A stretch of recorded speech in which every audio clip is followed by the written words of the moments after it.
Convidar você a abrir o texto sagrado comigo na carta que Paulo escreveu aos Coríntios, mais precisamente no capítulo de número 7. É onde vamos estar, irmãos, nas próximas 2 semanas, a começar de hoje,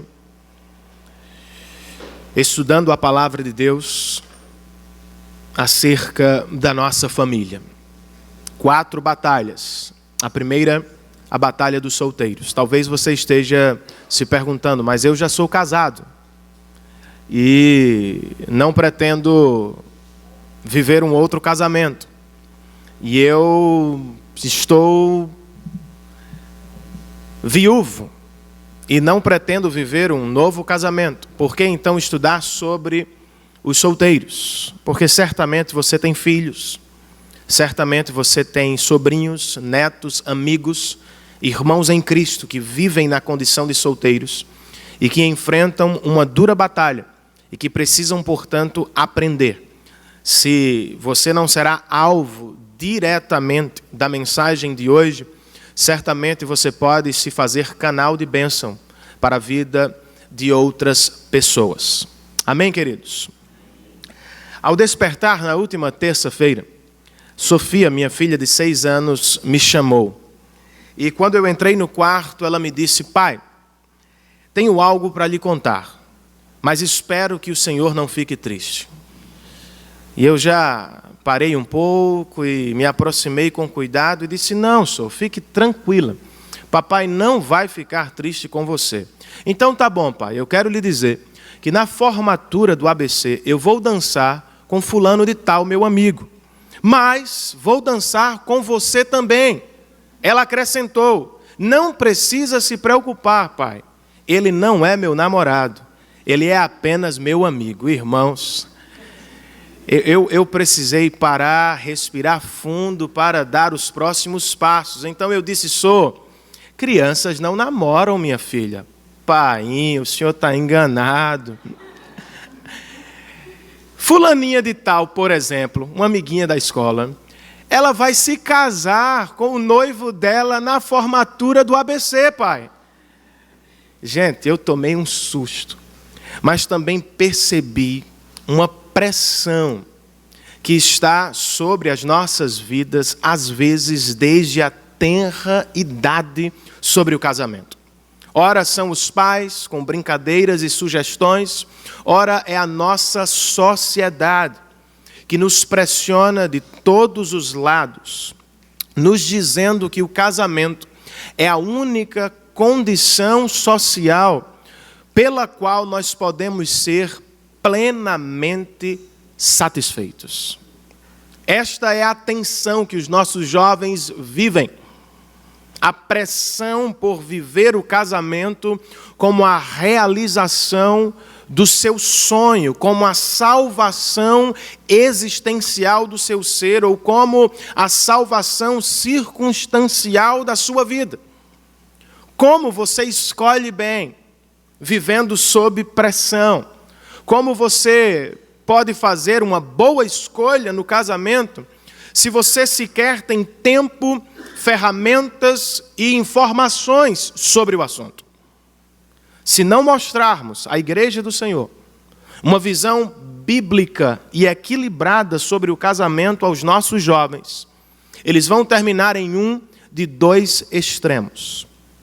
Se fizerem do casamento a única e maior meta de sua vida, eles podem se decepcionar profundamente.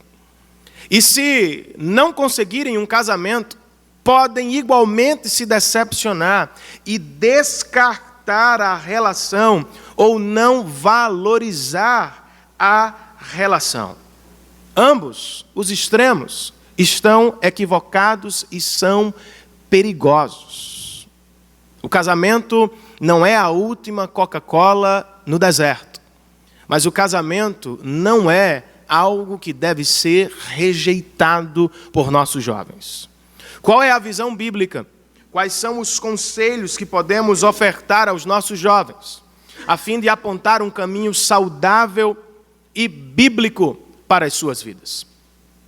Eu queria estudar com vocês hoje a segunda metade do capítulo 7, da primeira carta que Paulo escreveu aos Coríntios. Mas para começar, eu quero ler apenas os versos 25, 26, 27 e 28. Ao longo da mensagem, quando chegarmos às divisões, nós vamos voltar ao texto sagrado e apontar os conselhos práticos do apóstolo Paulo. Primeira carta de Paulo aos Coríntios, capítulo 7, verso 25. Na versão que nós usamos, a Nova Versão Internacional, o texto sagrado e inspirado nos diz o seguinte: quanto às pessoas virgens, ou seja, que estão em idade para o casamento, não tenho mandamento do Senhor, mas dou o meu parecer como alguém que, pela misericórdia de Deus, é digno de confiança. Por causa dos problemas atuais, penso que é melhor o homem permanecer como está. Você está casado? Não procure separar-se. Está solteiro? Não procure esposa. Mas, se vier a casar-se, não comete pecado. E se uma virgem se casar, também não comete pecado. Vamos ter uma palavra de oração, irmãos? Pai, muito obrigado por este privilégio que temos.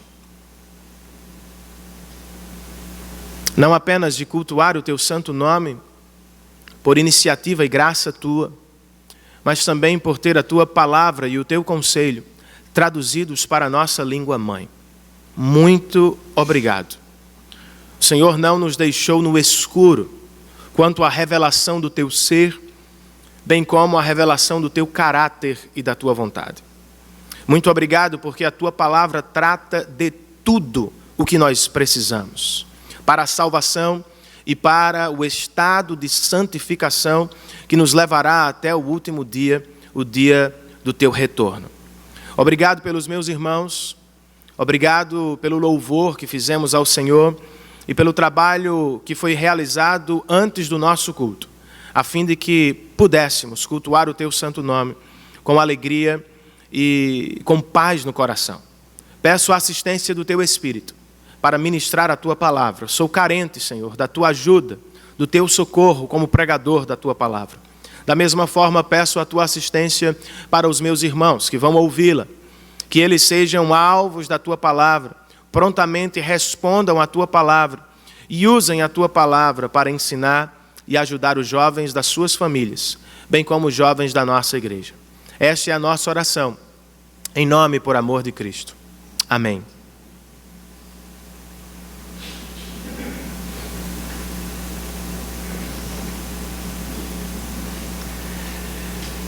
Este é um dos capítulos mais importantes da palavra de Deus, especialmente quando tratamos do casamento.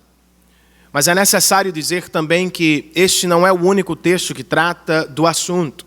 Ele não é abrangente ou conclusivo. Para se fazer uma teologia do casamento ou uma doutrina do casamento, nós precisamos usar todos os outros textos da Bíblia e então formar um pacote completo. Mas é sim um dos textos mais importantes sobre o assunto. Também é preciso notar, irmãos, que todo texto tem o seu contexto. Contexto este histórico e também literário.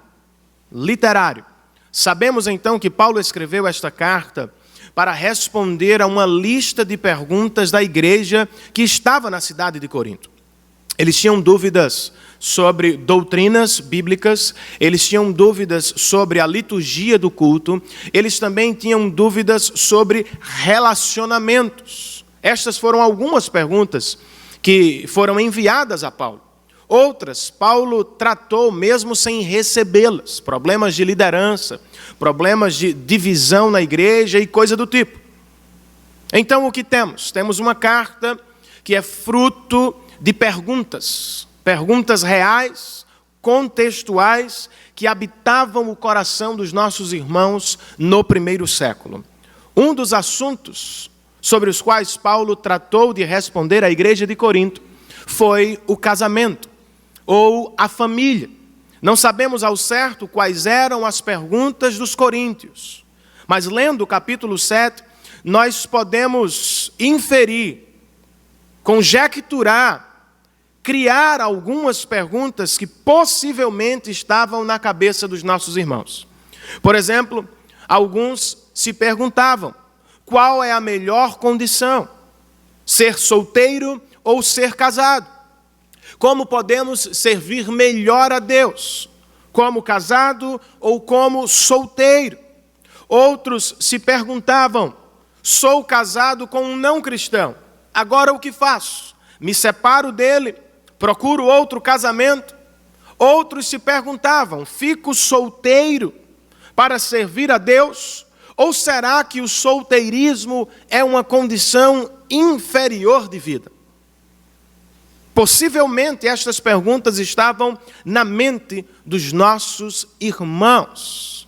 Saltando hoje sobre as primeiras questões tratadas por Paulo, casamento, família, pessoas que já vivem o matrimônio, e olhando especificamente para a parte que trata dos solteiros, nós vamos ajudar os solteiros a batalhar, percebendo a excelência do seu estado, e também ajudá-los na busca por um casamento feliz na presença do Senhor. Como é então que os solteiros batalham em sua condição, em seu solteirismo? A partir do texto e com a ajuda de outros irmãos em Cristo, eu listei no nosso boletim informativo 3 conselhos práticos que, se levados a sério, podem ricamente abençoar os nossos solteiros.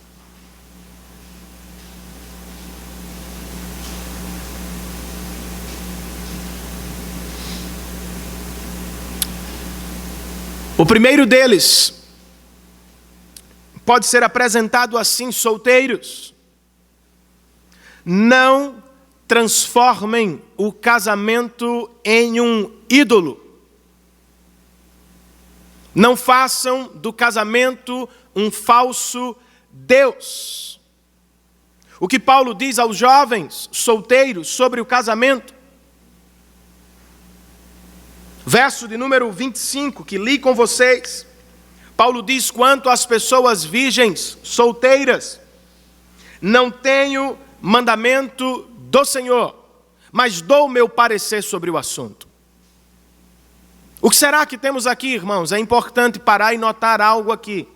Alguns vão dizer que isto não se trata da palavra de Deus, porque Paulo está dizendo: não tenho mandamento do Senhor. E, portanto, descartam o que Paulo fala sobre o assunto. Não poderia ser.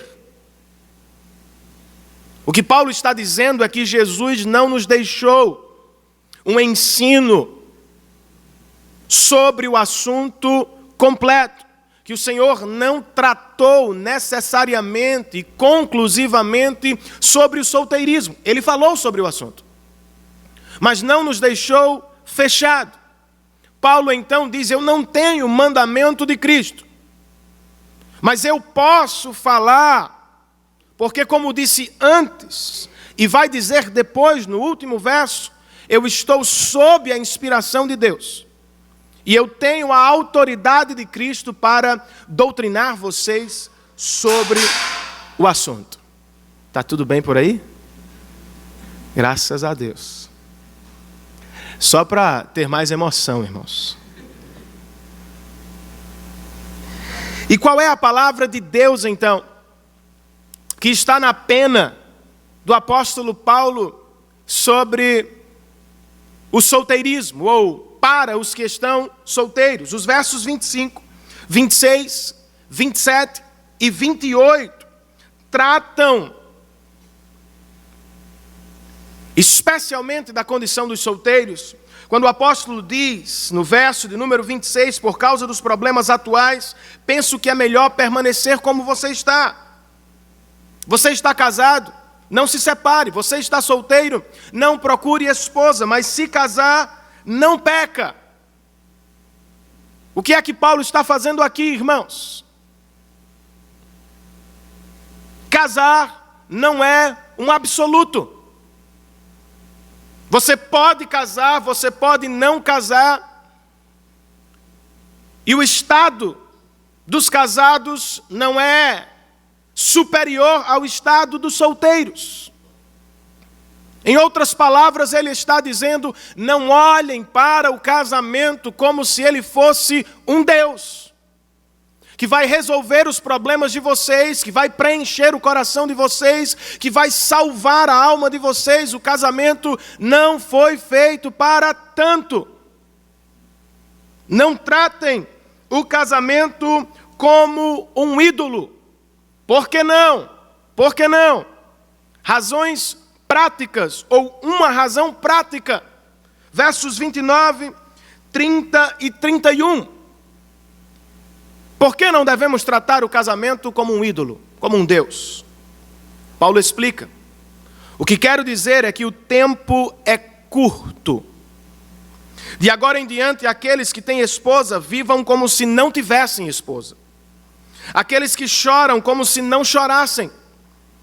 Os que estão felizes como se não estivessem. Os que compram algo como se nada possuíssem. Os que usam as coisas do mundo como se não as usassem. Por quê? Porque a forma presente deste mundo está passando. Qual é a ideia de Paulo? Não faça da casa um Deus, porque ela desaparecerá mais cedo ou mais tarde. Não faça do trabalho um Deus, porque ele deixará de existir em breve. Não faça do casamento um Deus, porque ele deixará de existir em pouco tempo. As coisas do mundo por vir são mais reais e duradouras do que as coisas do nosso mundo agora. Paulo não está dizendo que o casamento é ruim, o casamento é a melhor condição. De maneira equilibrada, ele está ajudando aos jovens. Jovens, não façam do casamento um Deus, porque ele desaparecerá. Sendo assim, irmãos, quais são as implicações práticas desta primeira divisão que nós acabamos de apresentar? Eu sugiro duas implicações práticas. A primeira delas: não devemos nos encantar demais com o casamento, nem devemos ficar decepcionados demais com o casamento. Não devemos nos encantar demais com o casamento. Tampouco devemos nos entristecer demais por causa do casamento. Nós devemos nos alegrar com as conquistas e o sucesso que alcançamos durante a vida. Mas não podemos nos encantar demais com o sucesso e com as conquistas, porque elas passarão. Não podemos, ou aliás, devemos nos entristecer com as frustrações e com o sofrimento da vida. Mas não podemos nos entristecer demais, porque elas também passarão. O casamento, portanto, deve ser tratado assim. Eu não posso me encantar demais com o estado do casamento ou com a pessoa com quem eu me caso. Porque um dia o casamento passará, e mesmo que não passasse, o cônjuge com quem eu entrei em aliança jamais será capaz de me realizar profundamente. E se eu crio esta ideia na mente, de que o casamento vai salvar a minha vida, de que o cônjuge vai ser sempre belo, perfeito e calmo, eu estou buscando decepção, porque ele vai me decepcionar, assim como eu vou decepcionar a minha esposa. Da mesma forma, eu não posso ficar triste demais porque o casamento é difícil ou porque Deus não me permitiu o casamento. Porque em última análise, irmãos, só Jesus Cristo é o noivo eterno e perfeito, do qual a nossa alma anseia. Segunda implicação prática, o casamento, nós precisamos perceber o caráter penúltimo do casamento. Penúltimo do casamento. O Dr. Timothy Keller, em um livro que sugeri para a nossa leitura, O Significado do Casamento, ele escreve assim: a cultura ocidental nos induz a depositar nossa esperança no romance apocalíptico, a encontrar realização espiritual e emocional absoluta em um companheiro perfeito. Ele continua: inúmeras narrativas populares, no estilo Disney, começam a contar a história no momento em que dois indivíduos estão prestes a encontrar o amor verdadeiro. E uma vez que isso acontece, a história acaba, termina. Em resumo, escreve o Dr. Keller, a coisa mais importante da vida retratada nestas histórias populares é encontrar romance e casamento. Os que não encontram se frustram e vivem como se fossem inferiores. Será esta a visão bíblica? Não. O casamento é sublime, o casamento é muito importante. Mas ele não é último, ele é penúltimo. Segundo Paulo aos Efésios, a grande razão por trás do casamento é ilustrar o casamento de Cristo e sua igreja.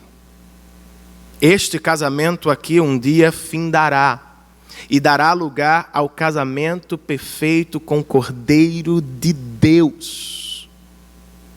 Portanto, não deposite a sua esperança totalmente no casamento, porque ele tem um caráter penúltimo.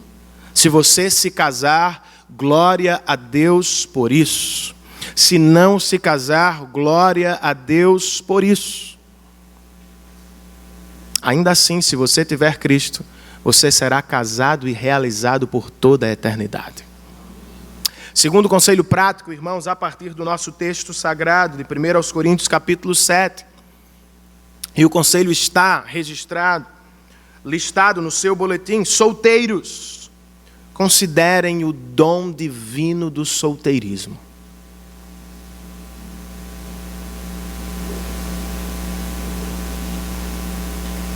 De acordo com o Dr. Keller, quase todas as religiões e culturas antigas consideravam a família e a geração de filhos um valor absoluto. Ou seja, a honra do homem e da mulher era a honra da família. Não havia verdadeiro significado ou legado sem filhos. Sem filhos, o indivíduo basicamente desaparecia no futuro. E a grande esperança então das pessoas era ter filhos, para que na velhice cuidasse delas e lhes desse alguma segurança. Um outro estudioso do assunto, o Dr. Stanley Hauers, falando sobre a posição do solteirismo no cristianismo, escreve o seguinte: o cristianismo foi a primeira religião, e entre parênteses, a primeira sociedade a considerar o solteirismo um modo viável de vida, e que em alguns aspectos é melhor, pode ser melhor do que o próprio casamento. É o que o apóstolo Paulo faz em parte do texto que agora estudamos. Primeiramente, ele nos diz no verso 7 do capítulo 7 que o solteirismo é um dom da graça de Deus. Ele escreve: gostaria que todos os homens fossem como eu, mas cada um tem o seu próprio dom da parte de Deus. Um de um modo, outro de outro. Ao longo dos versos 34, ou melhor, 32, 33, 34 e 35, ele nos oferece algumas razões práticas para tratarmos o solteirismo por excelente e para não rejeitarmos a condição e as pessoas que vivem nela. Ele diz: eu gostaria de vê-los, verso 32, livres de preocupações. O homem que não é casado preocupa-se com as coisas do Senhor, em como agradar ao Senhor. Mas o homem casado preocupa-se com as coisas deste mundo, em como agradar sua mulher, e por isso está dividido. Ele apresenta o mesmo argumento para as mulheres, e depois ele fecha o argumento com o verso 35 dizendo: estou dizendo isso para o próprio bem de vocês, não para lhes impor restrições, mas para que vocês possam viver de maneira correta, em plena consagração a Deus. Paulo é muito equilibrado sobre o assunto. De um lado, ele está dizendo: se uma pessoa se casa, ela está dividida no seu serviço, ela não vai servir a Deus como poderia servir um solteiro. Do outro lado, ele diz: mas se alguém se casa, deve se preocupar com a família. Não pode apenas agradar o Senhor, abandonando a família sob a desculpa: vou trabalhar para Deus. Paulo diz: não. Se alguém se casou, que este alguém se ocupe em agradar o seu cônjuge, consequentemente os seus filhos. Na minha leitura, isso é equilíbrio. Do outro lado, ele está dizendo, humanamente falando, visivelmente falando, um solteiro tem mais tempo para servir a Deus. Mas isto não é a condição ideal, diz Paulo. Eu estou dizendo isso para o bem de vocês e não para lhes impor restrições. Veja cada um de vocês qual é a maneira apropriada de viver, a fim de que vocês tenham uma vida consagrada a Deus. O que ele está dizendo? O importante, o absoluto, não é casar-se ou não casar-se.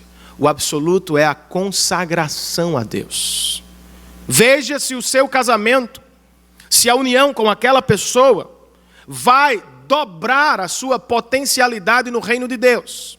Veja se a união vai levá-lo para perto de Deus ou se vai tirá-lo da presença de Deus. Esta é a questão. Não é necessariamente viver assim ou assado. É viver em consagração a Deus. Se como solteiro você é mais consagrado, viva como solteiro. Mas se a família, esposa, esposo, filhos vão facilitar, potencializar a consagração, então vejam o que é melhor. Depois disso, então, eu sugiro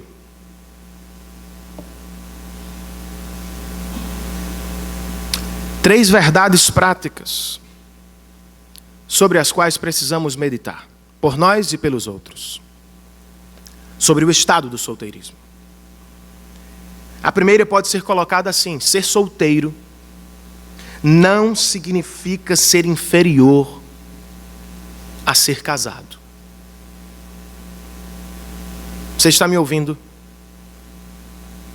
Se você é solteiro, escute isto. Se você não é solteiro, mas olha para alguém solteiro assim, repense biblicamente. Ser solteiro não significa ser inferior a ser casado. E por que é importante tocar no assunto? Porque a igreja do Senhor tem perdido a visão da excelência do solteirismo. Eu sei, os católicos foram para o extremo, mas por vezes nós vamos para outro extremo e rotulamos os solteiros por inferiores e o solteirismo como o plano B de Deus. Olhamos para um pastor solteiro como inferior, para um irmão missionário solteiro como inferior, como menor. Em vez disso, irmãos, ou para ilustrar o que agora digo, eu queria ler parte de um artigo de uma solteira cristã chamada Paige Brown. ela lista algumas respostas da igreja sobre o assunto. Por exemplo, ela escreve: alguns vão dizer, assim que você aprender a encontrar satisfação em Deus, Ele colocará uma pessoa especial na sua vida. Ela comenta: e isto é o mesmo que dizer, as bênçãos de Deus são alcançadas por nosso esforço ou por nosso mérito. Isso é antibíblico. Outros vão dizer, escreve ela, você é seletivo demais. Como se Deus pudesse ser frustrado por nossos caprichos ou preferências. Outros dizem, escreve Paige Brown, como solteiro você pode servir a Deus inteiramente na obra do Senhor. E ela comenta como se Deus exigisse mártires emocionais na sua obra. E por fim ela escreve, outros pregam, para você se casar com alguém maravilhoso, o Senhor precisa primeiro fazer de você uma pessoa maravilhosa. Como se Deus concedesse o casamento como uma espécie de segunda bênção, depois de alcançarmos o estado da santificação. Por trás das premissas, irmãos, destas aqui, está a ideia de que o solteirismo é inferior. Como é que resolvemos isso? Ela sugere um equilíbrio quando escreve o seguinte: não sou solteira, porque sou espiritualmente instável demais para merecer um marido, nem porque sou tão espiritualmente madura que não preciso de um marido. Sou solteira porque a bondade de Deus para comigo é generosa. E porque isto é o melhor para mim no momento. Eu poderia acrescentar o seguinte: se ser solteiro é inferior, o que dizemos de Cristo? O nosso Salvador, que foi homem perfeito e sempre solteiro. O que diríamos de Paulo? Possivelmente viveu toda a sua vida no estado do solteirismo. Ser solteiro não é o mesmo que ser inferior aos casados. Esta é a primeira verdade que eu gostaria de chamar a sua atenção. A segunda poderia ser apresentada assim: a esperança do solteiro não é ter filhos, é ter o Filho de Deus por Salvador. Por que digo isso, irmãos? Porque nas sociedades antigas, e em muitos aspectos também na nossa, ter filhos era absoluto, obrigação das famílias, pensando no futuro, no esquecimento, possível esquecimento, e no cuidado. Era o mesmo, e em muitos aspectos é o mesmo que dizer, eu preciso ter filhos porque no final da vida eles cuidarão de mim e vão perpetuar o nome da minha família. Isso aqui é uma revolução do ponto de vista cultural do primeiro século. Paulo está dizendo, se vocês ficarem solteiros, não se preocupem. O Filho de Deus cuidará de vocês como Ele cuidou na cruz do Calvário. Ao mesmo tempo, era um estímulo para os casados. E para você, você pode ter filhos, se Deus permitir, quantos você quiser. E você não precisa confiar no dinheiro que tem, você não precisa confiar na condição do Brasil, você não precisa se preocupar ansiosamente com o que nós passamos. Por quê? Porque em última análise, irmãos, a nossa segurança não está no real, não está no dólar, não está no trabalho, não está na sociedade. A nossa segurança está em Deus. Ele cuidará dos solteiros, Ele cuidará dos nossos filhos, porque Ele é Deus. O real sobe e desce, o dólar muda, o euro vai e volta. Cristo é estável o tempo inteiro para a glória de Deus Pai. Terceira verdade prática sobre este estado. O que vai definir, irmãos, o solteirismo ou o casamento como bons para você, não é a sua felicidade existencial, horizontal. É a sua consagração. É o que vai ser melhor para o reino de Deus e para a santificação do seu coração. Ela vai me fazer mais cristão. Ele vai me ajudar na pregação do Evangelho.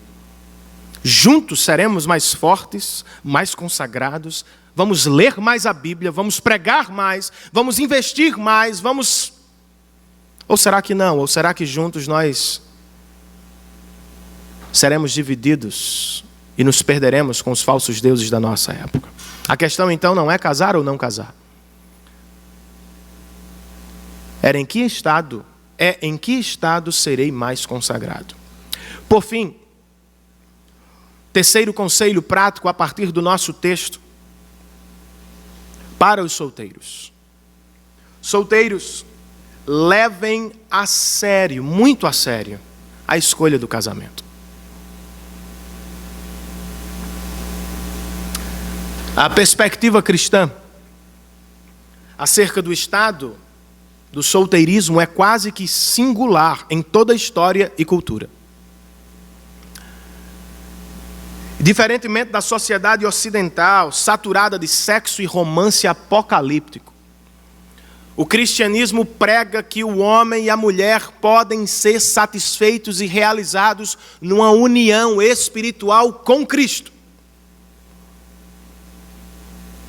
Da mesma forma, contrariando a sociedade pós-moderna, que é avessa aos compromissos, o cristianismo não teme nem evita a aliança do casamento. Segundo a Bíblia, a declaração mais fundamental que podemos fazer acerca do casamento é que ele é criação de Deus. E a mais sublime e gloriosa declaração que podemos fazer acerca do casamento é que ele existe para a glória de Deus, ilustrar a glória de Deus. Sendo assim, irmãos, nós devemos desejar sim o casamento. A questão é como escolher bem. Dr. Timothy Keller, no livro O Significado do Casamento, escreve: enquanto as sociedades tradicionais tendem a transformar o casamento em um ídolo, porque idolatram a família e a tribo, as sociedades contemporâneas tendem a transformar a independência em um ídolo, pois idolatram a escolha individual e a felicidade pessoal. Cercados por este falso Deus, os jovens da nossa época não querem se limitar ao compromisso com uma pessoa, ou morrem de medo de não encontrar a pessoa para o casamento. Como é que nós ajudamos os nossos irmãos? Na última porção do nosso texto, Paulo escreve no verso de número 36, se alguém acha que está agindo de forma indevida diante da virgem, de quem está noivo, que ela está passando da idade achando que deve se casar, faça como achar melhor. Com isso você não peca, casem-se. É um estado igualmente glorioso. Mas não façam de qualquer jeito, por que não? Verso 39, gente. Porque a mulher está ligada a seu marido enquanto ele viver. União para a vida toda. Mas se o marido morrer, ela está livre para se casar com quem quiser, contanto que ele pertença ao Senhor. Vocês devem se casar, mas vocês devem levar a sério a escolha do casamento. A partir deste texto, e com a ajuda imensa do Dr. Timothy Keller, no seu livro O Significado do Casamento, eu quero sugerir vários conselhos àqueles que pensam no casamento como uma opção de vida para a sua existência. Em primeiro lugar, reconheça que há épocas em que é melhor não procurar um cônjuge. Reconheça que há tempos épocas em que é melhor não procurar um cônjuge. Por exemplo, não é sábio procurar um relacionamento em tempos de transição. Carreira, cidade. Igualmente não é sábio procurar um cônjuge em tempos de restauração emocional. Você acabou de sair de outro relacionamento. Você acabou de perder uma pessoa querida do seu coração. Você está emocionalmente fraco. E quando o seu coração não enxerga bem, seus olhos vão falhar. Então há momentos da vida nos quais é sábio colocar o pé no freio. Segundo conselho, tenha cuidado com um envolvimento profundo com alguém não cristão. Não é porque somos chatos, irmãos. Os 2 testamentos falam do assunto. É a palavra de Deus. Deus é sábio. Há inúmeras razões práticas para o aviso. Eu vou mencionar apenas duas. Se você se casar com um não cristão, o seu cônjuge nunca o conhecerá plenamente. Nunca o entenderá totalmente. E casamento implica conhecimento íntimo, profundo e mútuo. Você se casa com alguém que não conhece a Cristo como Senhor e Salvador. E esta pessoa nunca o entenderá. Nunca o compreenderá. Nunca aceitará totalmente o seu relacionamento vertical. E sabe o que vai acontecer com você? Em alguns momentos você vai se sentir muito sozinho, sozinha no casamento. Outra razão prática.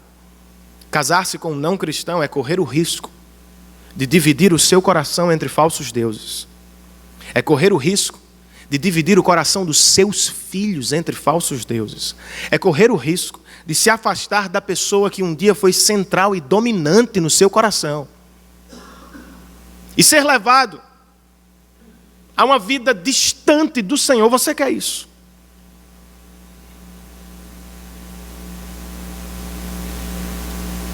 Então considerem o conselho de Deus. Ele sabe mais. E Ele quer o nosso melhor. Amém, queridos? Terceiro conselho prático. Para os que querem o casamento, sintam atração. No sentido mais amplo possível. Olha o que Paulo escreve no verso de número 9. Do nosso capítulo 7. Mas, se não conseguem controlar-se, devem casar-se. Pois é melhor casar-se do que ficar ardendo de desejo. O que lhe parece? À primeira vista, me parece que Paulo está dizendo, bem, como vocês são indisciplinados e não conseguem controlar os seus desejos, casem-se. Fazer o quê? Não parece que é isso que ele está falando? Mas é o contrário, irmãos. Ele não está sendo nem um pouco negativo. Na verdade, o que ele está dizendo é o seguinte. Se você é fortemente atraído por aquela pessoa, possivelmente, casar-se com ela é o mais apropriado. Se o seu coração sente-se atraído, se os seus olhos se sentem atraídos, se aquela pessoa ocupa parte do seu tempo, da sua vida, você se sente atraído a ela, possivelmente o mais apropriado é casar-se com ela. Mas certamente ele não está pensando apenas em atração sexual. Também. Mas eu acho que ele está falando de atração abrangente. Atração que se preocupa verdadeiramente com a essência do outro. Com o caráter do outro. Com o que o outro é de verdade. com rugas sem rugas. A atração abrangente, ou ser atraído no mais forte sentido da palavra, é ser atraído por admiração, respeito pelo outro. O físico vai mudar, as circunstâncias vão mudar, o dinheiro vai mudar, mas o respeito e a admiração que levaram você àquela pessoa permanecem, porque em essência o seu caráter é admirável. Quarto conselho que nós podemos oferecer aos jovens solteiros: não deixe as coisas se tornarem intensas demais muito cedo. Por que não? Nos primeiros estágios do namoro, pode acontecer de sermos tomados por emoções intensas, que à primeira vista parecem amor profundo. Não é assim que acontece? Mas podemos estar enganados. Olha o que uma mulher chamada Laurie Winner escreveu. Eu achei isso muito interessante. Escute isto. Quando estamos apaixonados por alguém, muitas vezes parece que estamos prestando atenção em nosso amado, quando na verdade estamos fazendo justamente o contrário. Em vez de sermos atentos, somos gananciosos. Usamos o outro para nossa própria glorificação. Temos prazer na pessoa amada, porque gostamos da imagem de nós mesmos que ela reflete. Percebem? Nós estamos felizes com o que o outro nos dá, não necessariamente com o que o outro é em sua essência. Não pensamos no que temos de dar ao outro, só nos ocupamos com o que o outro faz. E podemos nos enganar. Por isso, precisamos botar o pé no freio e ir com cuidado, não permitir que as coisas fiquem muito calientes no namoro. Outro conselho prático que podemos oferecer, gente, muito importante também para os jovens: não se torne uma imitação de cônjuge para alguém que não quer ter um relacionamento sério com você. Qual é a ideia? Às vezes apenas uma pessoa do relacionamento resolve levá-lo a sério. A outra hesita e arrasta o relacionamento como algo secundário, sem compromisso. E na tentativa de prender o que hesita, o que quer o relacionamento pode dar demais, o que deveria ser guardado para o casamento, e pode fazer do relacionamento um compromisso, como se fosse um casamento, quando a outra pessoa não tem o mesmo compromisso com você.